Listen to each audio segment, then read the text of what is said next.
रेगिस्तान की खामोशी में गुरूर की आवाज गूंज रही थी। बुलंद इमारतें, मजबूत जिस्म और कुव्वत पर इतना नाज कि अल्लाह को भूल बैठे। उस कौम की तरफ अल्लाह ने एक नबी भेजा, सच बोलने वाला, डराने वाला, समझाने वाला। हजरत हूद अलैहिस्सलाम कौम आद की तरफ भेजे गए। ये कौम अरब के रेगिस्तानी इलाकों में रहती थी। उनके शहर बुलंद सुतून वाले थे। उनके जिस्म गैर मामूली तौर पर मजबूत थे। वो कहते थे, हमसे ज्यादा ताकतवर कौन है? मगर वो भूल गए कि हर ताकत अल्लाह के हुक्म से होती है। हजरत हूद अलैहिस्सलाम ने अपनी कौम को पुकारा। उन्होंने कहा, अल्लाह के सिवा किसी और की बंदगी ना करो। तुम्हारा रब एक है। वो बुत ना सुनते हैं न फायदा देते हैं। मगर कौम का जवाब सख्त था। उन्होंने कहा, तुम झूठ बोलते हो, तुम हमसे कमजोर हो। हक का पैगाम उनके लिए बोझ बन गया। कौम आद अपनी कुव्वत पर इतराती रही। उनके महल आसमान से बातें करते थे। उनके जिस्म लोहे जैसे थे। हजरत हूद अलैहिस्सलाम बार बार समझाते रहे।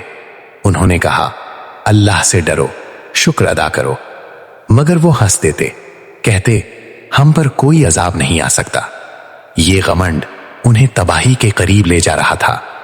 फिर जमीन बदलने लगी, बारिश रुक गई, खेत सूख गए, लोग परेशान हुए, मगर तौबा न की। हजरत हूद अलैहिस्सलाम ने कहा, अपने रब से माफी मांगो, वही आसमान से रहमत उतारता है। मगर कौम ने कहा, यह सब कुदरत का खेल है। गफलत और गहरी हो गई। एक दिन आसमान पर सियाह बादल छा गए।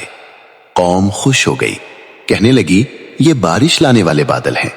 मगर क़ससुल अंबिया बताता है, ये रहमत नहीं थी, ये अजाब का पैगाम था।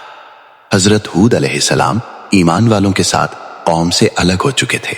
फिर हवा चली, ऐसी हवा जो पहले कभी न चली थी। सर्द, तेज और लगातार। 7 रात 8 दिन हर चीज बिखरने लगी।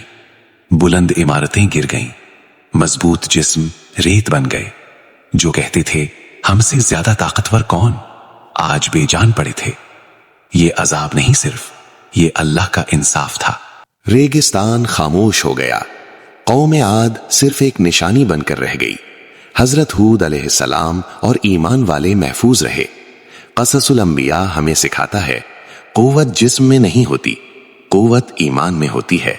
जो अल्लाह के सामने झुकता है वो बुलंद होता है, और जो घमंड करता है उसका अंजाम खामोशी होता है।